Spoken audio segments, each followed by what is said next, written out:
ಓಂ ಶ್ರೀ ಗುರುಭ್ಯೋ ನಮಃ. ಗುರುವೇ ಸರ್ವಲೋಕಾನಾಂ ವಿಷಜೇ ಭವರೋಗಿಣಾಂ ನಿಧಿಯೇ ಸರ್ವವಿದ್ಯಾನಾಂ ದಕ್ಷಿಣಾಮೂರ್ತಯೇ ನಮಃ. ಪಂಚಾನನತನದ್ಭೂತಾನ್ ಪಂಚಾಕ್ಷರಮನೋಪಮಾನ್ ಪಂಚಸೂತ್ರಕೃತೋ ವಂದೇ ಪಂಚಾಚಾರ್ಯನ್ ಜಗದ್ಗುರೋನ್. ಯಾಮೋಹ ಸರ್ವಲೋಕಾನಾಂ ಪ್ರಕೃತಿಂ ಶಾಸ್ತ್ರಪಾರಗಃ ತಾಂ ಧರ್ಮಚಾರಿಣೀಂ ಶಂಭೋ ಪ್ರಣಮಾಮಿ ಪರಾಂ ಶಿವಾಂ. ಅಮೃತಾರ್ಥಂ ಪ್ರಪನ್ನಾನಾಂ ಸುವಿದ್ಯಾಪ್ರದಾಯಿನಿ ಅಹರ್ನಿಶಂ ಅಹಂ ಮಂಡೇ ತಾಮೀಶಾನಮನೋರಮಾಂ. ರೇಣುಕೋದಾರಕಚ್ಚೈವ ಘಂಟಾಕರ್ಣಧೇನುಕರ್ಣ ವಿಶ್ವಕರ್ಣಗಣಾಧೀಶ್ವರಾಯ ನಮಃ. ಪ್ರಥಮತಃ ಆರಾಧ್ಯ ದೈವವಾಗಿರತಕ್ಕಂತಹ ಜಗದಾದಿ ಜಗದ್ಗುರು ರೇಣುಕಗಣಾಧೀಶ್ವರರನ್ನು ಮೊದಲು ಮಾಡಿಕೊಂಡು ಸದ್ಯ ಪೀಠಾಧೀಶ್ವರರಾದ ಸರ್ವ ಪಂಚಪೀಠಾಧೀಶ್ವರ ಜಗದ್ಗುರು ಪರಂಪರೆಗೆ ಅನಂತ ನಮನಗಳನ್ನು ಸಲ್ಲಿಸಿ, ಸರ್ವ ಸೃಷ್ಟಿ ಸ್ಥಿತಿ ಲಯಗಳಿಗೆ ಕಾರಣಕರ್ತನಾದ ಪರಬ್ರಹ್ಮ ಪರಮಾತ್ಮನನ್ನು, ಪರಾಶಕ್ತಿ ಮಾತೆಯನ್ನು ಸ್ಮರಣೆ ಮಾಡಿಕೊಂಡು,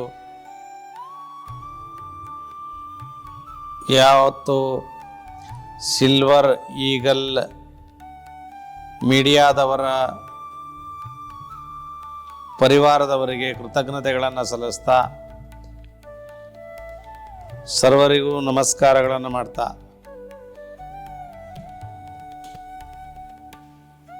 ಜೀವನದಲ್ಲಿ ಧರ್ಮ ಅಂತಕ್ಕಂಥದ್ದು ಬಹಳ ಮುಖ್ಯವಾಗಿರತಕ್ಕಂಥದ್ದು. ಧರ್ಮ ಅಂದ್ರೆ ಇದೊಂದು ಜಾತಿ ವ್ಯವಸ್ಥೆ ಅಲ್ಲ, ಇದು ಒಂದು ಮೌಲ್ಯಾಧಾರಿತ ಮಾನವರ ಸರ್ವರನ್ನು ಪ್ರೀತಿ ಮಾಡ್ತಕ್ಕಂಥ, ಭಕ್ತಿ ಭಾವನೆ ಇಳ್ಳಂಥ, ನೈತಿಕ ಮೌಲ್ಯಯುಕ್ತವಾಗಿರ್ತಕ್ಕಂಥ ಜೀವನ ಅದು ಧರ್ಮ ಅನಿಸ್ಕೊಳ್ತದೆ. ಅದನ್ನು ಅನೇಕ ನಮ್ಮ ಜಗದ್ಗುರು ರೇಣುಕಾಚಾರ್ಯರು ಹೇಳಿದಂತೆ ಧರ್ಮ ಅಂದ್ರೆ ಏನಪ್ಪ ಅಂದ್ರೆ ಅಹಿಂಸ ಸತ್ಯಮಸ್ತೇಯ ಬ್ರಹ್ಮಚರ್ಯ ಅಪರಿಗ್ರಹ ದಯಾ ಕ್ಷಮ ದಾನ ಪೂಜಾ ಜಪ ಭಿಕ್ಷಾ ಇತಿ ಧರ್ಮಸ್ಯ ಸಂಗ್ರಹ. ಪ್ರತಿಯೊಬ್ಬ ಮನುಷ್ಯನು ಪುಣ್ಯದ ಫಲವನ್ನು ಬಯಸ್ತಾನೆ. ಆ ಪುಣ್ಯದ ಫಲವನ್ನು ಬಯಸಲಿಕ್ಕೆ ಕೊಡ್ತಕ್ಕಂತಹ ಧರ್ಮದ ಕಾರ್ಯಗಳನ್ನು ಮಾಡಲಿಕ್ಕೆ ಬಹಳಷ್ಟು ಜನ ಹಿಂದೇಟನ್ನು ಹಾಕ್ತಿರ್ತಾರೆ. ಧರ್ಮ ಅಂದ್ರೆ ಅಹಿಂಸ ಸತ್ಯಮಸ್ತೇಯ ಬ್ರಹ್ಮಚರ್ಯ ಅಪರಿಗ್ರಹ ದಯಾ ಕ್ಷಮ ದಾನ ಪೂಜಾ ಜಪ ಭಿಕ್ಷಾ ಇತಿ ಧರ್ಮಸ್ಯ ಸಂಗ್ರಹ ಅಂತೇಳಿ ಜಗದ್ಗುರು ರೇಣುಕಾದಿ ಆಚಾರ್ಯರು ಉಪದೇಶವನ್ನು ಮಾಡಿದ್ದಾರೆ. ಹಂಗಂದ್ರೆ ಏನಪ್ಪ ಅಂದ್ರೆ ಮನುಷ್ಯ ಜೀವನದಲ್ಲಿ ಬರ್ತಕ್ಕಂಥ ಸರ್ವ ಸಮಯದಲ್ಲಿ ಕೂಡ ಯಾರಿಗೂ ಹಿಂಸೆಯನ್ನು ಮಾಡದೆ, ಯಾವತ್ತೂ ಸಕಲ ಜೀವರಾಶಿಗಳಿಗೆ ಹಿಂಸೆಯನ್ನು ಮಾಡದೆ ಅಹಿಂಸಾ ತತ್ವವನ್ನು ಪರಿಪಾಲನೆ ಮಾಡೋದು ಅದು ಕೂಡ ಧರ್ಮ ಅನಿಸ್ಕೊಳ್ತದೆ. ಧರ್ಮ ಅಹಿಂಸ ಸತ್ಯ ಅಂದ್ರೆ ಸತ್ಯ ಅಂದ್ರೆ ನಾವು ಹೇಳೋದಿದ್ರೆ ಯಾವಾಗಲೂ ಸತ್ಯವಾದ ವಿಚಾರಗಳನ್ನು ಹೇಳಬೇಕು, ಮಾತನಾಡೋದಿದ್ರೆ ಸತ್ಯವನ್ನು ಮಾತನಾಡಬೇಕು ಅನ್ನೋದೇ ಅದು ಕೂಡ ಒಂದು ಧರ್ಮ. ಅಸ್ಥೇಯ ಅಂದ್ರೆ ನಮ್ಮದಲ್ಲದ ವಸ್ತುಗಳಿಗೆ ನಾವು ಆಸೆಯನ್ನು ಪಡೆದಂಗೆ ಜೀವನ ಮಾಡೋದು ಅದು ಕೂಡ ಧರ್ಮ. ಅಪರಿಗ್ರಹ ಅಂದರೆ ಬೇರೆಯವರಿಂದ ಏನನ್ನು ಸ್ವೀಕರಿಸದೇ ಇರೋದು ಕೂಡ ಅದು ಒಂದು ಧರ್ಮ. ದಯಾ, ಭೂಮಿಯ ಮೇಲಿರ್ತಕ್ಕಂಥ ಸಕಲ ಜೀವರಾಶಿಗಳ ಮೇಲೆ ದಯೆಯನ್ನು ಇಡುವುದು ಕೂಡ ಧರ್ಮ. ಮನುಷ್ಯರು ಸಹಜವಾಗಿ ತಪ್ಪುಗಳನ್ನು ಮಾಡಿದಾಗ ಆ ತಪ್ಪುಗಳನ್ನು ಕ್ಷಮಿಸೋದು ಕೂಡ ಒಂದು ಧರ್ಮ. ಆಮೇಲೆ ನಾವು ದುಡ್ದಿರ್ತಕ್ಕಂಥದ್ದನ್ನು ಪ್ರಕೃತಿ ನಮಗೆಲ್ಲ ಕೊಟ್ಟಿರ್ತದೆ. ನಾವು ದುಡ್ದಾಗ ನಮಗೆ ಪ್ರಕೃತಿ ಗಾಳಿ ಬೆಳಕು ನೀರು ಮಳೆ ಮತ್ತು ಬೆಳೆ ಇನ್ನೂ ಅನೇಕ ಸೂರ್ಯನ ಬೆಳಕು ವಾಯುವಿನ ಗಾಳಿ ಈ ಥರ ಎಲ್ಲ ಅನೇಕ ಪ್ರಕೃತಿ ಮನುಷ್ಯರಿಗೆ ಭಾಳಷ್ಟನ್ನು ಕೊಡ್ತಿರ್ತದೆ. ಆ ಪ್ರಕೃತಿಗೆ ನಾವು ಪ್ರಕೃತಿಗೆ ಏನನ್ನಾದರೂ ಕೊಡೋದು ಕೂಡ ಧರ್ಮ. ಪ್ರಕೃತಿಗೆ ನಾವು ಒಂದಿಷ್ಟು ದಾನವನ್ನು ಮಾಡೋದು ಕೂಡ ಧರ್ಮ. ಮನುಷ್ಯರಿಗೆ ಕಷ್ಟದಲ್ಲಿರ್ತಕ್ಕಂಥವ್ರಿಗೆ ದಾನ ಮಾಡೋದು ಅದು ಕೂಡ ಧರ್ಮ. ಅದಕ್ಕೆ ದಾನ ಅಂದ್ರೆ ನಾವು ಏನನ್ನ ಪಡ್ಕೊಂಡಿರ್ತೇವೆ ಮತ್ತು ಅವರಿಗೆ ಕೊಡೋದು, ಅದಕ್ಕೆ ದಾನ ಅನಿಸ್ಕೊಳ್ತದೆ.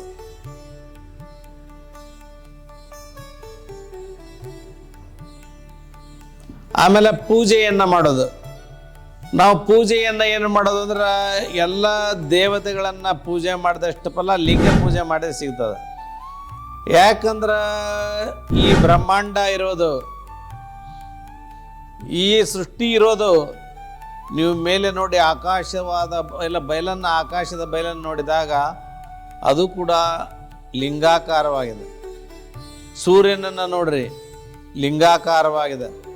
ಪ್ರಕೃತಿಯನ್ನು ನೀವು ಎಲ್ಲೇ ನೋಡಿದರೂ ಕೂಡ ಲಿಂಗಾಕಾರವಾಗಿ ಕಾಣ್ತದೆ. ಅದಕ್ಕೆ ಅಪ್ರತ್ಯಕ್ಷ ಮಹಾದೇವ, ಅಪ್ರತ್ಯಕ್ಷವಾದ ಮಹಾದೇವನನ್ನು ನಾವು ಪ್ರತ್ಯಕ್ಷ ಮಾಡ್ಕೊಳ್ಳೋದು ಗುರುವಿನ ಕರುಣೆಯಿಂದ ಲಿಂಗವನ್ನು ಪೂಜಿಸೋದು. ಅಂದ್ರೆ ನಾವು ಬ್ರಹ್ಮಾಂಡವನ್ನು ಪೂಜೆ ಮಾಡ್ದಂಗೆ, ಲಿಂಗ ಪೂಜೆ ಮಾಡಿದ್ರೆ ಬ್ರಹ್ಮಾಂಡವನ್ನು ಪೂಜೆ ಮಾಡ್ದಂಗೆ. ಬ್ರಹ್ಮಾಂಡದಲ್ಲಿರೋರು ಎಲ್ಲರನ್ನೂ ಸಹಿತ ಪ್ರೀತಿಯಿಂದ ಕಾಣೋದೇ ಧರ್ಮ. ಬ್ರಹ್ಮಾಂಡದಲ್ಲಿರ್ತಕ್ಕಂಥ ಪ್ರಕೃತಿಗೆ ಏನನ್ನಾದರೂ ಕೊಡ್ತಕ್ಕಂಥದ್ದು ಕೂಡ ಧರ್ಮ. ಪೂಜೆ, ಲಿಂಗ ಪೂಜೆಯನ್ನು ಮಾಡೋದು, ನಿರಾಕಾರ, ನಿರಹಂಕಾರ, ನಿರ್ವಿಕಾರ, ತೃಪ್ತನಾಗಿರ್ತಕ್ಕಂಥ ಪರಬ್ರಹ್ಮ ಪರಮಾತ್ಮನು ಜಗತ್ತಿನ ಮಾನವರ ಕಲ್ಯಾಣಕ್ಕೋಸ್ಕರವಾಗಿ, ಮನುಕುಲದ ಕಲ್ಯಾಣಕ್ಕೋಸ್ಕರವಾಗಿ ಗುರುವಿನ ಕರುಣೆಯಿಂದ ಅದು ಲಿಂಗದ ರೂಪವನ್ನು, ನಮ್ಮ ಚಿತ್ಕಳೆ ಅಂತಕ್ಕಂಥದ್ದು ಲಿಂಗದ ರೂಪದಲ್ಲಿ ಗುರುವಿನ ಅಮೃತ ಹಸ್ತದಿಂದ, ಹಸ್ತಮಸ್ತಕ ಸಂಯೋಗದಿಂದ ಲಿಂಗ ರೂಪದಲ್ಲಿ ಬ್ರಹ್ಮಾಂಡದಲ್ಲಿರ್ತಕ್ಕಂಥ ಚೈತನ್ಯ ಶಕ್ತಿ ಸಣ್ಣ ಲಿಂಗದ ರೂಪದಲ್ಲಿ ಬಂದಿರ್ತದೆ.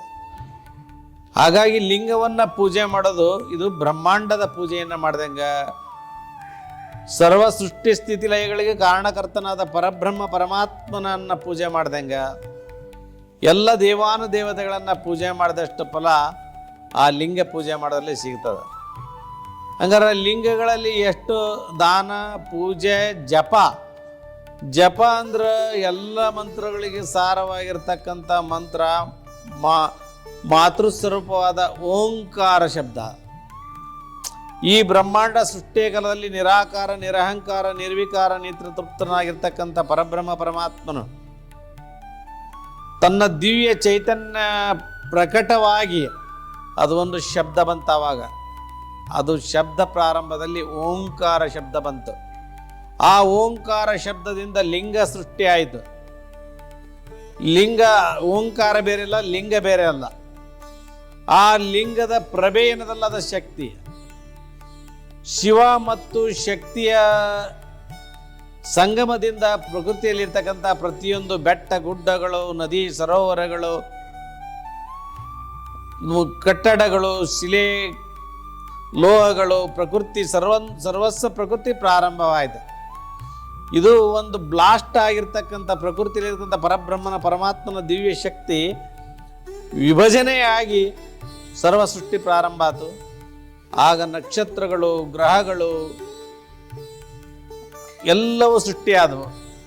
ಭೂಮಂಡಲ, ವಾಯುಮಂಡಲ, ಆಕಾಶಮಂಡಲ, ಈ ಎಲ್ಲ ಸೃಷ್ಟಿಯಾಗಿರ್ತಕ್ಕಂಥ ಇವೆಲ್ಲವೂ ಆಕಾಶದಲ್ಲಿರ್ತಕ್ಕಂಥ ಸರ್ವಕಾಯಗಳು. ಈ ಸರ್ವಸ್ವವನ್ನು ಪೂಜೆ ಮಾಡಿದ್ರೆ, ಲಿಂಗ ಪೂಜೆ ಮಾಡಿದ್ರೆ ಓಂಕಾರ ಮಂತ್ರ ಸಹಿತವಾಗಿ ಪಂಚಾಕ್ಷರ ಮಂತ್ರವನ್ನು ಪಠನೆ ಮಾಡೋದು ಜಪ ಅನಿಸ್ಕೊಳ್ತದೆ. ಯಾಕೆ ಪಂಚಾಕ್ಷರ ಮಂತ್ರವನ್ನು ನಾವು ಜಪ ಮಾಡ್ಬೇಕಂದ್ರೆ, ಪಂಚಪೀಠಗಳಲ್ಲಿ 5 ವರ್ಣಗಳಿದ್ದಾವೆ. ನಕಾರ, ಮಕಾರ, ಶಿಕಾರ, ವಕಾರ, ಯಕಾರ ಅಂತಕ್ಕಂಥ, ಅಂದ್ರೆ ಹಸಿರು, ಕೆಂಪು, ನೀಲಿ, ಬಿಳಿ, ಹಳದಿ ವರ್ಣದ ಧ್ವಜ ಹೆಂಗಿದೆ, 5 ಅಕ್ಷರಗಳ ಮಂತ್ರಗಳು. ಆ 5 ಮಂತ್ರಾಕ್ಷರಗಳು ಅವು ಪಂಚತತ್ವಗಳ ಪ್ರತೀಕವಾಗಿರ್ತಕ್ಕಂಥವು. ನಕಾರ ಬೀಜಾಕ್ಷರ ಪೃಥ್ವಿ ತತ್ವವನ್ನು ತಿಳಿಸಿದ್ರೆ, ಮಕಾರ ಮಂತ್ರಾಕ್ಷರ ಜಲತತ್ವವನ್ನು ತಿಳಿಸ್ತಕ್ಕಂಥದ್ದು, ಶಿಕಾರ ಮಂತ್ರ ಅಗ್ನಿತತ್ವವನ್ನು ತಿಳಿಸ್ತಕ್ಕಂಥದ್ದು, ವಕಾರ ಮಂತ್ರ ವಾಯು ತತ್ವವನ್ನು ಪ್ರಕಟ ಮಾಡ್ತಕ್ಕಂಥದ್ದು, ಯಕಾರ ಮಂತ್ರ ಆಕಾಶ ತತ್ವವನ್ನು ಪ್ರಕಟ ಮಾಡ್ತಕ್ಕಂಥದ್ದು. ನಾವು ಆ ಓಂಕಾರ ಸಹಿತವಾದ ನಮಃ ಶಿವಾಯ ಮಂತ್ರವನ್ನು ಪಠನೆ ಮಾಡೋದಕ್ಕೆ ಜಪ ಅಂತ ಹೇಳ್ತಾರೆ. ಎಲ್ಲ ಧರ್ಮಗಳಲ್ಲಿ ಕೂಡ ಅವರದೇ ಆಗಿರ್ತಕ್ಕಂಥ ಕೆಲವೊಂದು ಮಂತ್ರಗಳಿದ್ದಾವೆ. ಆ ಮಂತ್ರಗಳನ್ನು ಗುರು ಮುಖಾಂತರವಾಗಿ ಉಪದೇಶವನ್ನು ಪಡೆದು ಜಪಾನುಷ್ಠಾನ ಮಾಡೋದಕ್ಕೆ ಜಪ ಅಂತ ಹೇಳ್ತಾರೆ. ಇನ್ನು ಭಿಕ್ಷಾ ಅಂದ್ರೆ ಪ್ರತಿಯೊಂದು ಬ್ರಹ್ಮಾಂಡದಲ್ಲಿರ್ತಕ್ಕಂಥದ್ದು ಎಲ್ಲ ವಸ್ತುಗಳು, ದವಸ ಧಾನ್ಯಗಳು, ಪೃಥ್ವಿ ಅಪ್ಪು ತೇಜ ಆಕಾಶವಾಯುಗಳು ಇವೆಲ್ಲವೂ ಪರಮಾತ್ಮನ ಕೊಟ್ಟಿರ್ತಕ್ಕಂಥ ನಮ್ಮ ಮಾನವರ ಕಲ್ಯಾಣಕ್ಕಾಗಿ, ಜಗತ್ ಕಲ್ಯಾಣಕ್ಕಾಗಿ ಕೊಟ್ಟಿರ್ತಕ್ಕಂಥ ಭಿಕ್ಷೆ. ಆ ಜಗತ್ತಿಗೆ ಆ ಎಲ್ಲರ ಆತ್ಮಗಳು ಕೂಡ ಒಂದಕ್ಕೊಂದು ಲಿಂಕ್ ಆಗಿರ್ತವೆ. ಹಾಗಾಗಿ ಎಲ್ಲರನ್ನು ಪ್ರೀತಿಯಿಂದ ಕಾಣಬೇಕು. ಆ ಪ್ರಕೃತಿಯಲ್ಲಿ ಎಲ್ಲರ ಆತ್ಮಗಳು ಲಿಂಕ್ ಆಗಿರೋದು ಪರಮಾತ್ಮನ ಜೊತೆಗೆ ಸಂಬಂಧವನ್ನು ಇಟ್ಕೊಂಡಿರ್ತಾವೆ. ಹಾಗಾಗಿ ಎಲ್ಲರನ್ನು ಪ್ರೀತಿಯಿಂದ ಕಾಣೋದು, ಪರಮಾತ್ಮನ ಸೇವೆಯನ್ನು ಮಾಡೋದು, ಲಿಂಗದ ಪೂಜೆಯನ್ನು ಮಾಡೋದು ಇವೆಲ್ಲ ಧರ್ಮಗಳಲ್ಲಿ ಬರ್ತಕ್ಕಂಥ ವಿಚಾರಗಳು, ಆಚಾರಗಳು. ನಾವು ಸ್ವರ್ಗವನ್ನು ಬಯಸ್ತೇವೆ. ಸ್ವರ್ಗವನ್ನು ಪಡಿಬೇಕಾದ್ರೆ ಮಾಡಬೇಕಾಗಿರ್ತಕ್ಕಂಥ ಆಚಾರವನ್ನು ಮಾಡಲಿಕ್ಕೆ ಪ್ರತಿಯೊಬ್ಬರು ಹಿಂದೆ ಮುಂದೆ ಮಾಡ್ತಿರ್ತಾರೆ. ಅದಕ್ಕೆ ಹಿಂದಿನ ಕಾಲದವರು ಆಚಾರವೇ ಸ್ವರ್ಗ, ಅನಾಚಾರವೇ ನರಕ ಅಂತ. ಪ್ರತಿಯೊಬ್ಬ ಮನುಷ್ಯನು ಆಚಾರವನ್ನು ಅನುಸರಿಸಬೇಕೇ ಹೊರತು ಅನಾಚಾರಿಗಳಾದ್ರೆ ನರಕದ ಯಾತನೆಯನ್ನು ಅನುಭವಿಸ್ಬೇಕಾಗ್ತದೆ. ಅದಕ್ಕೆ ಈ ಬ್ರಹ್ಮಾಂಡದ ಎಲ್ಲಲ್ಲಿ ಕೂಡ ಲಿಂಗದ, ಸರ್ವಸ್ವದಲ್ಲೆಲ್ಲ ಲಿಂಗದ. ಅದಕ್ಕೆ ಎಲ್ಲ ರೂಪವು ತಾನಂತೆ, ಶಿವ ಎಲ್ಲೆಲ್ಲಿಯೂ ತುಂಬಿಹನಂತೆ. ಅಂದ್ರೆ ಪರಮಾತ್ಮ ಎಲ್ಲ ರೂಪವು ಪರಮಾತ್ಮನ ಸ್ವರೂಪವೇ, ಎಲ್ಲ ರೂಪವು ಲಿಂಗ ಸ್ವರೂಪವೇ. ಅದಕ್ಕೆ ಆ ಲಿಂಗವನ್ನು ಪೂಜೆ ಮಾಡೋದ್ರಲ್ಲಿ 2 ಥರದ ಲಿಂಗಗಳಿದ್ದಾವೆ. ನಾವು ಗುರು ಕೊಟ್ಟದ್ದಂತಕ್ಕಂಥ ಆತ್ಮ ಚೈತನ್ಯವನ್ನು ಹಸ್ತಮಸ್ತಕ ಸಂಯೋಗದಿಂದ ಗುರು ನಮ್ಮ ಕೈಯಲ್ಲಿ ಕೊಡ್ತಕ್ಕಂಥ ಲಿಂಗ ಪೂಜೆ ಮಾಡೋದು, ಅದು ಇಷ್ಟಲಿಂಗ ಪೂಜಾನುಷ್ಠಾನ ಅಂತೇಳಿ ಕರೆಸಿಕೊಳ್ತದೆ. ಇನ್ನು ಕೆಲವೊಂದು ಧರ್ಮಗಳಲ್ಲಿ ನಿರಾಕಾರ, ನಿರಹಂಕಾರ, ನಿರ್ವಿಕಾರ, ನಿತ್ಯತೃಪ್ತ, ನಿರಂಜನ ಸ್ವರೂಪನಾಗಿರ್ತಕ್ಕಂಥ ಪರಮಾತ್ಮನ ಧ್ಯಾನ ಮಾಡ್ತಕ್ಕಂಥ ಪದ್ಧತಿಗಳುಂಟು. ಕೆಲವೊಂದುಗಳಲ್ಲಿ ಸ್ಥಾವರ ಲಿಂಗಗಳಿದಾವೆ. ಅಂದ್ರೆ ದೇವಸ್ಥಾನಗಳಲ್ಲಿ, ಮಠಗಳಲ್ಲಿ, ಅನೇಕ ಸ್ಥಳಗಳಲ್ಲಿ ಸ್ಥಾಪಿಸಿರ್ತಕ್ಕಂಥ ಲಿಂಗಗಳಿಗೆಲ್ಲ ಸ್ಥಾವರ ಲಿಂಗಗಳು ಅಂತ ಕರೀತಾರೆ. ಇನ್ನೊಂದಿಷ್ಟು ಲಿಂಗಗಳು ಉದ್ಭವ ಲಿಂಗಗಳು ಅಂತ ಇರ್ತಾವೆ. ಅಂದ್ರೆ ಭೂಮಿಯಿಂದ ಲಿಂಗಗಳು ಉದ್ಭವ ಆಗಿರ್ತಕ್ಕಂಥವು. ಉದಾಹರಣೆಗೆ 12 ಜ್ಯೋತಿರ್ಲಿಂಗಗಳು ಸ್ವಯಂಭೂ ಸ್ವರೂಪದಲ್ಲಿ ಈ ಭೂಮಂಡಲದಲ್ಲಿ ಸ್ಥಾಪನೆಗೊಂಡಿರ್ತಕ್ಕಂಥವು ಸ್ವಯಂಭೂ ಲಿಂಗಗಳು.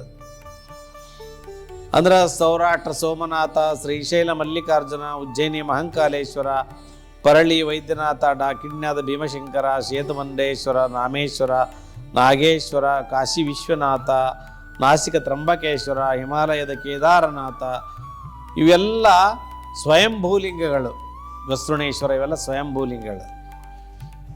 ಈ ಎಲ್ಲ ಲಿಂಗಗಳನ್ನು ಪೂಜೆ ಮಾಡೋದು ನಮ್ಮ ಆದ್ಯ ಕರ್ತವ್ಯ. ಯಾಕಂದ್ರೆ ಪ್ರಕೃತಿ ಲಿಂಗ ಸ್ವರೂಪದಲ್ಲಿರೋದ್ರಿಂದ ಪ್ರಕೃತಿಯನ್ನು ಪೂಜೆ ಮಾಡೋದು, ಇಷ್ಟು ಬ್ರಹ್ಮಾಂಡ, ದೊಡ್ಡದಾದ ಬ್ರಹ್ಮಾಂಡವನ್ನು ನಾವು ಪೂಜೆ ಮಾಡಲಿಕ್ಕೆ ಆಗೋದಿಲ್ಲ. ಅದಕ್ಕೆ ಗುರುವಿನ ಒಂದು ಅಮೃತಾಸ್ತದಿಂದ ಸ್ಥಾಪನೆಗೊಂಡಿರ್ತಕ್ಕಂತಹ ಲಿಂಗ, ಆ ಲಿಂಗಗಳನ್ನು ಪೂಜೆ ಮಾಡ್ತಕ್ಕಂಥ ಪದ್ಧತಿಗಳುಂಟು. ಇವುಗಳಲ್ಲಿ ಕಾಶ್ಯಪ ಋಷಿಗಳು ಹೇಳುವಂತೆ ಅವರು ಒಂದು ಕಾಶ್ಯಪ ಶಿಲ್ಪಶಾಸ್ತ್ರ ಗ್ರಂಥದಲ್ಲಿ ಹೇಳಿದ್ದಾರೆ, ರತ್ನಜಲಿಂಗಗಳು ಅಂತ. ಇವಕ್ಕೆಲ್ಲ ಏನಂತಾರೆ, ಇಲ್ಲದ ಲಿಂಗದು ಇವಕ್ಕೆ ರತ್ನಜಲಿಂಗಗಳು ಅಂತ. ಈ ಥರ ಮೇಲೆ ಸ್ಫಟಿಕ, ಕೆಳಗಡೆ ರತ್ನಗಳಿರೋಕೆ ಇವಕ್ಕೆ ರತ್ನಜಲಿಂಗಗಳು ಅಂತ ಹೇಳ್ತಾರೆ. ಅದು ಪಚ್ಚರತ್ನದ ಲಿಂಗ, ಇದು ಚಿತ್ರವರ್ಣದ ರತ್ನದ ಲಿಂಗ. ಅಲ್ಲಿ ಗರ್ಭಗುಡಿಯಲ್ಲಿರ್ತಕ್ಕಂಥದ್ದು ಪಚ್ಚೆ ಪೀಠವನ್ನು ಒಳಗೊಂಡಿರ್ತಕ್ಕಂಥ ಏಷ್ಯಾ ಖಂಡದಲ್ಲೇ ದೊಡ್ಡದಾಗಿರ್ತಕ್ಕಂಥ ಸ್ಫಟಿಕಲಿಂಗ. ಆ ಕಡೆ ಹೊರಗಿರೋದು ಜಗತ್ತಿನಲ್ಲಿಯೇ ದೊಡ್ಡದಾಗಿರ್ತಕ್ಕಂಥ ಸ್ಫಟಿಕಲಿಂಗ. ಮತ್ತು ಆ ಕಡೆ ಈ ಕಡೆ ಎರಡೆರಡಿರೋವು ಪಚ್ಚರತ್ನದ ಲಿಂಗಗಳು. ಇಲ್ಲಿ ಈ ಕಡೆ ಇರೋದು ನರ್ಮದಾ ಬಾಣಲಿಂಗ. ಇನ್ನು 12 ಜ್ಯೋತಿರ್ಲಿಂಗಗಳ ನೆನಪಿಗಾಗಿ 12 ಕಾಶಿಯ ಲಿಂಗಗಳು ಈ ರಂಭಾಪುರಿ ಶಾಖಾ ಲಿಂಗದಹಳ್ಳಿ ಹಿರೇಮಠದಲ್ಲಿ ಸ್ಥಾಪನೆಗೊಂಡಿದ್ದಾವೆ. ಇವನ್ನ ಯಾಕೆ ಪೂಜೆ ಮಾಡಬೇಕಪ್ಪ ಅಂತಕ್ಕಂಥದ್ರ ಬಗ್ಗೆ ಕಾಶ್ಯಪ ಶಿಲ್ಪಶಾಸ್ತ್ರ ಗ್ರಂಥದಲ್ಲಿ ಕಾಶ್ಯಪ ಋಷಿಗಳು ತಮ್ಮ ಲಿಂಗಗಳ ಬಗ್ಗೆ ಮತ್ತು ಲಿಂಗಗಳನ್ನು ಪೂಜೆ ಮಾಡ್ತಕ್ಕಂಥ ಫಲದ ಬಗ್ಗೆ ವಿವರವಾದ ಮಾಹಿತಿಯನ್ನು ಕೊಟ್ಟಿರ್ತಾರೆ. ಅದೇನಪ್ಪ ಅಂದ್ರೆ ಲಿಂಗಗಳು ಎಷ್ಟು ಟೈಪ್ ಅದಾವಂತ ಹೇಳ್ತಾರೆ ಅವರು.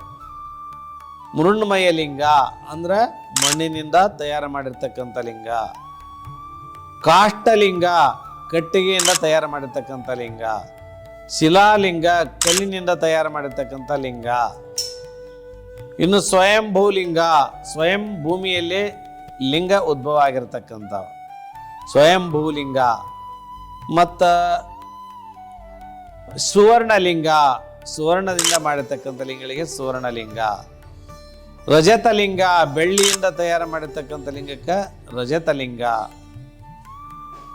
ಮತ್ತು ಪಾದರಸದಿಂದ ತಯಾರು ಮಾಡಿರ್ತಕ್ಕಂಥ ಲಿಂಗಕ್ಕೆ ಪಾರಜಲಿಂಗ, ರತ್ನಗಳಿಂದ ತಯಾರು ಮಾಡಿರ್ತಕ್ಕಂಥ ಲಿಂಗಗಳಿಗೆ ರತ್ನಜಲಿಂಗ, ಸ್ಫಟಿಕಲಿಂಗ ಇದು ರತ್ನಜಲಿಂಗ. ಹೀಗಾಗಿ ಎಲ್ಲ ಲಿಂಗಗಳನ್ನು ಪೂಜೆ ಮಾಡೋದ್ರಿಂದ ಒಂದೊಂದು ಫಲಗಳು ಸಿಗ್ತವೆ. ಮೃಣ್ಮಯ ಲಿಂಗ ಪೂಜೆ ಮಾಡಿರುವಂಥ ಫಲ, ಶಿಲಾಲಿಂಗ ಪೂಜೆ ಮಾಡಿರುವಂಥ ಫಲ, ಕಾಷ್ಟಲಿಂಗ ಪೂಜೆ ಮಾಡಿರುವಂಥ ಫಲ, ಸುವರ್ಣಲಿಂಗ ಪೂಜೆ ಮಾಡಿರುವಂಥ ಫಲ, ರಜತಲಿಂಗ ಪೂಜೆ ಮಾಡಿರುವಂಥ ಫಲ, ಪಾರಜಲಿಂಗಗಳನ್ನು ಪೂಜೆ ಮಾಡಿರುವಂಥ ಫಲ, ಪಚ್ಚಲಿಂಗಗಳನ್ನು ಪೂಜೆ ಮಾಡಿರುವಂಥ ಫಲ, ಇಷ್ಟಲಿಂಗ ಪೂಜೆ ಮಾಡಿರುವಂಥ ಫಲ, ಸ್ಫಟಿಕಲಿಂಗ ಪೂಜೆ ಮಾಡಿದರೆ ಒಂದು ಫಲ ಅಂತೇಳಿ ಹೇಳ್ಯಾರ. ಆದ್ರೆ ಈ ಎಲ್ಲ ಲಿಂಗಗಳನ್ನು ಪೂಜೆ ಮಾಡಿದರಷ್ಟು ಫಲ ಸ್ಫಟಿಕ ಶಿವಲಿಂಗವನ್ನು ಪೂಜೆ ಮಾಡಿದರೆ ಸಿಗ್ತದೆ ಅಂಥೇಳಿ ಕಾಶ್ಯಪ ಋಷಿಗಳು ತಮ್ಮ ಶಿಲ್ಪಶಾಸ್ತ್ರ ಗ್ರಂಥದಲ್ಲಿ ಉಲ್ಲೇಖ ಮಾಡ್ಯಾರ. ಹಾಗಾಗಿ ಸ್ಫಟಿಕಲಿಂಗ ಪೂಜೆ ಮಾಡಿದರೆ ಎಲ್ಲ ಲಿಂಗಗಳನ್ನು ಪೂಜೆ ಮಾಡಿದಷ್ಟು ಫಲ ಸಿಗ್ತದಂತ. ಇನ್ನು ಆಧ್ಯಾತ್ಮಿಕವಾಗಿ ನೋಡಿದರೆ ಪ್ರತಿಯೊಬ್ಬರೂ ಕೂಡ ಲಿಂಗ ಸ್ವರೂಪ. ಪ್ರತಿಯೊಬ್ಬರ ಬೆನ್ನು ಮೂಳೆಯಲ್ಲಿ ಕಶೇರುಕ ಮಣಿ ಅಂತದ, ಅದರಲ್ಲಿ ಮನುಷ್ಯನಿಗೆ 72,000 ನಾಡಿಗಳಿರ್ತಾವೆ. ಆ 72,000 ನಾಡಿಗಳಲ್ಲಿ ದೇಹದಲ್ಲೆಲ್ಲ 101 ಸಕಿಲ ಲಿಂಗಗಳಿರ್ತಾವೆ. 101 ಲಿಂಗಗಳಲ್ಲಿ 3 ಲಿಂಗಗಳು ಭಾಳ ಶ್ರೇಷ್ಠವಾಗಿರ್ತಕ್ಕಂಥದ್ದು. ಅಂದ್ರೆ ಆ ಲಿಂಗಗಳು ಎಲ್ಲಿದಾವಪ್ಪ ಅಂದ್ರೆ ಬೆನ್ನು ಮೂಳೆಯಲ್ಲಿ 9 ಲಿಂಗಗಳದಾವ.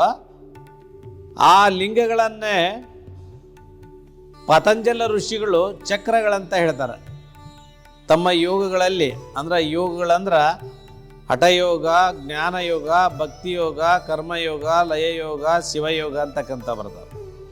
ಇನ್ನೂ ಅನೇಕ ಯೋಗಗಳದ, ಗಾನ ಯೋಗ, ಧ್ಯಾನ ಯೋಗ, ಈ ಥರ ಎಲ್ಲ ಯೋಗಗಳನ್ನು ಮಾಡಿದಷ್ಟು ಫಲ ಶಿವಯೋಗವನ್ನು ಮಾಡಿದರೆ ಸಿಗ್ತದಂತ ಧರ್ಮ ಗ್ರಂಥಗಳಲ್ಲಿ ಉಲ್ಲೇಖದ. ಆ ಶಿವಯೋಗವನ್ನು ಯಾವ ಜನಾಂಗದವರು ಬೇಕಾದರೂ ಮಾಡ್ಬೋದು.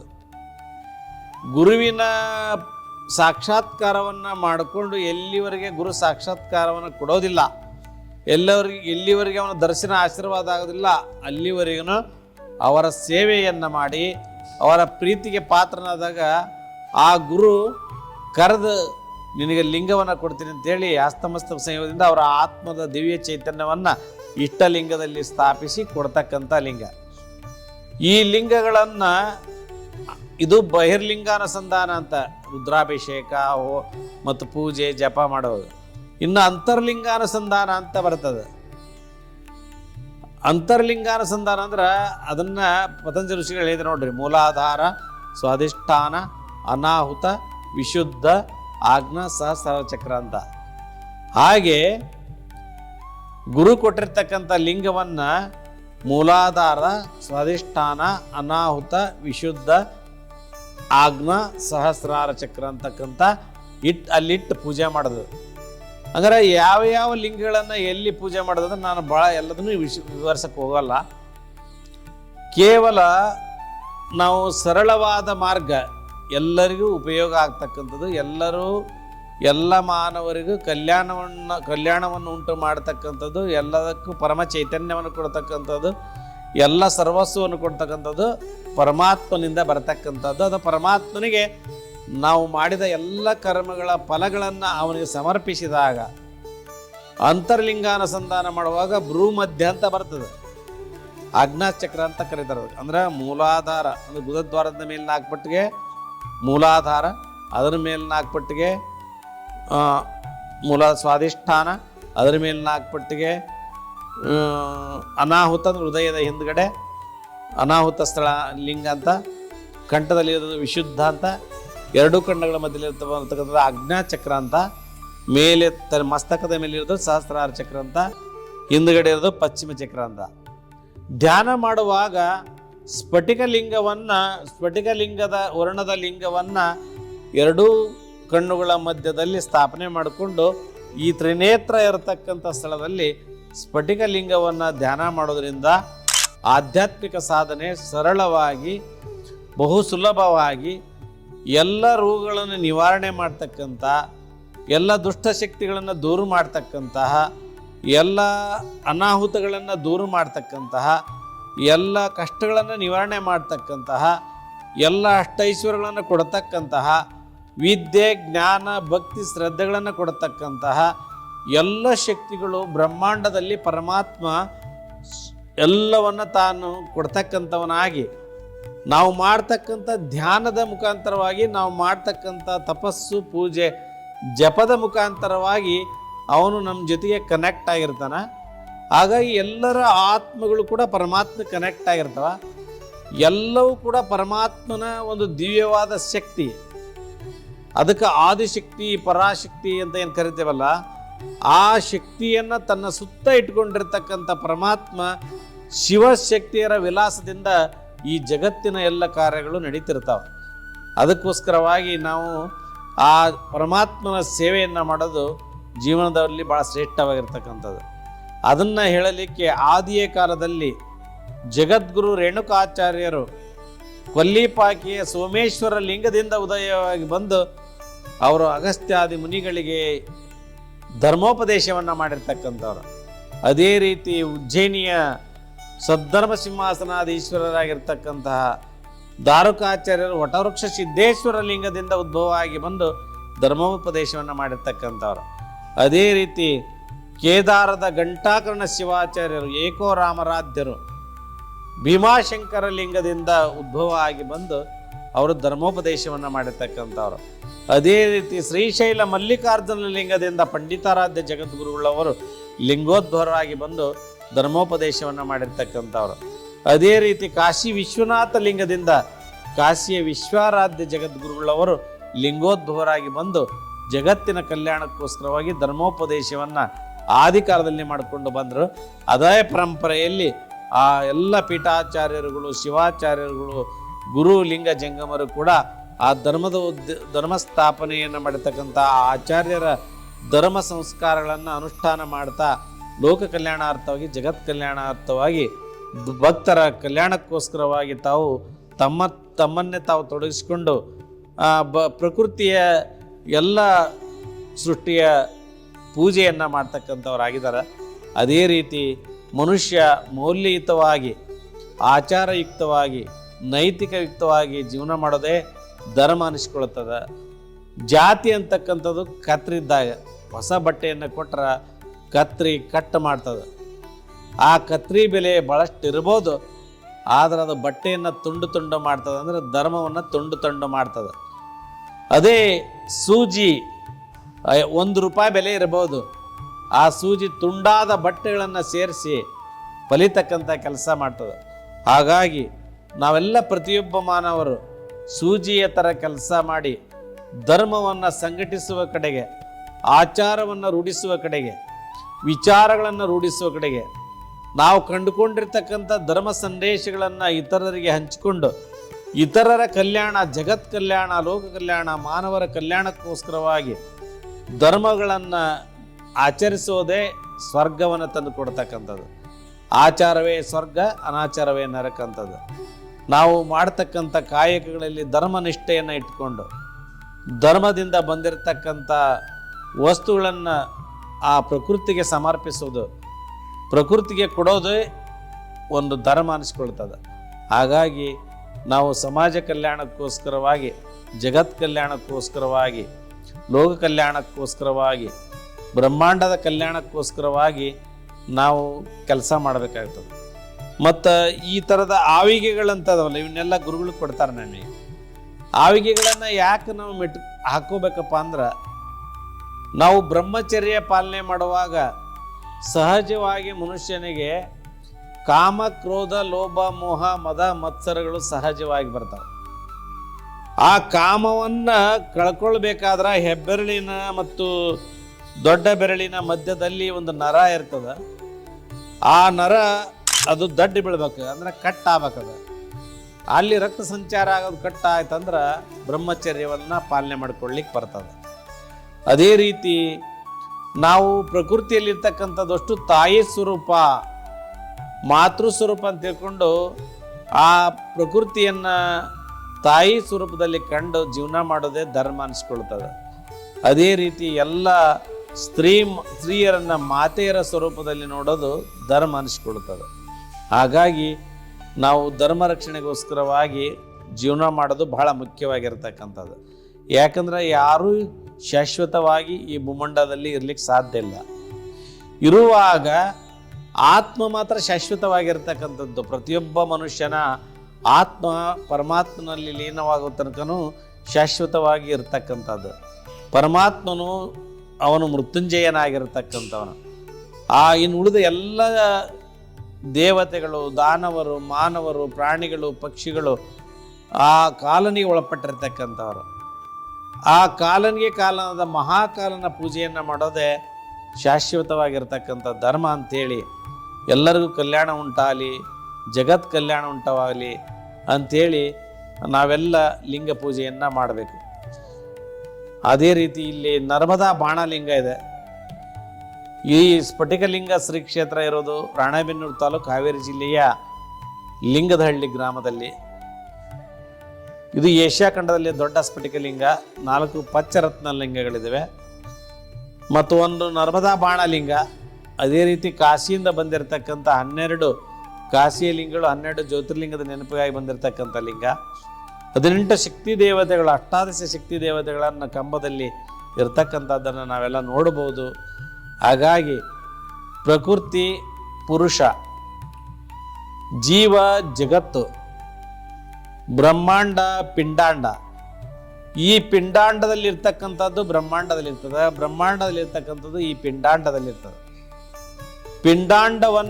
ನಾವು ಪಿಂಡವನ್ನು ಧರಿಸ್ಕೊಂಡು ಬಂದಿರತಕ್ಕಂಥವರು ಆತ್ಮ ಚೈತನ್ಯವನ್ನು ಅಭಿವೃದ್ಧಿ ಮಾಡಿಕೊಂಡು ಆತ್ಮ ಕಲ್ಯಾಣವನ್ನು ಮಾಡಿ ಇತರರ ಆತ್ಮ ಕಲ್ಯಾಣವನ್ನು ಉಂಟು ಮಾಡ್ತಾ ಎಲ್ಲ ಆತ್ಮಗಳ ತಂದೆಯಾದ ಆ ಪರಮಲಿಂಗವನ್ನು ನಾವು ಸೇರುವುದೇ ಪ್ರತಿಯೊಬ್ಬ ಮನುಷ್ಯರ ಗುರಿಯಾಗಿರ್ತದೆ ಅಂತಕ್ಕಂಥ ವಿಚಾರವನ್ನು ತಿಳಿಸಿ, ಪ್ರಕೃತಿ ನಮಗೆ ಶಕ್ತಿಯನ್ನು ಕೊಡ್ತದೆ. ಗಾಳಿಯ ಮುಖಾಂತರವಾಗಿ, ನೀರಿನ ಮುಖಾಂತರವಾಗಿ, ಅಗ್ನಿಯ ಮುಖಾಂತರವಾಗಿ, ವಾಯುವಿನ ಮುಖಾಂತರವಾಗಿ ಹಾಗೂ ಆಕಾಶದ ಮುಖಾಂತರವಾಗಿ, ಸೌರಮಂಡಲದ ಮುಖಾಂತರವಾಗಿ ಪ್ರಕೃತಿ ಎಲ್ಲವನ್ನು ನಮಗೆ ಕೊಡ್ತದೆ. ಆ ಪ್ರಕೃತಿಗೆ ಋಣ ತೀರಿಸ್ಕೊಳ್ಳೋದಕ್ಕೋಸ್ಕರವಾಗಿ, ತಂದೆ ತಾಯಿಯ ಋಣಗಳ ತೀರಿಸ್ಕೊಳ್ಳೋದಕ್ಕೋಸ್ಕರವಾಗಿ, ಆ ಪ್ರಕೃತಿ ದೇವತೆಗಳ ಋಣ ತೀರಿಸ್ಕೊಳ್ಳೋದ್ರ ಸಲುವಾಗಿ, ಸಮಾಜದ ಋಣ ತೀರಿಸ್ಕೊಳ್ಳೋದ್ರ ಸಲುವಾಗಿ, ದೇಶದ ಋಣ ತೀರಿಸ್ಕೊಳ್ಳೋ ಸಲುವಾಗಿ, ಈ ಜನ್ಮಭೂಮಿಯ ಋಣ ತೀರಿಸ್ಕೊಳ್ಳೋದಕ್ಕೋಸ್ಕರವಾಗಿ ಹಾಗೂ ದೇವತೆಗಳ ಋಣ ತೀರಿಸ್ಕೊಳ್ಳೋದಕ್ಕೋಸ್ಕರವಾಗಿ, ಗುರುವಿನ ಋಣ ತೀರಿಸ್ಕೊಳ್ಳೋದಕ್ಕೋಸ್ಕರವಾಗಿ ನಮಗೆ ಮನುಷ್ಯ ಜನ್ಮವನ್ನು ಪರಮಾತ್ಮ ಕೊಟ್ಟು ಕಳಿಸಿರ್ತಾನೆ.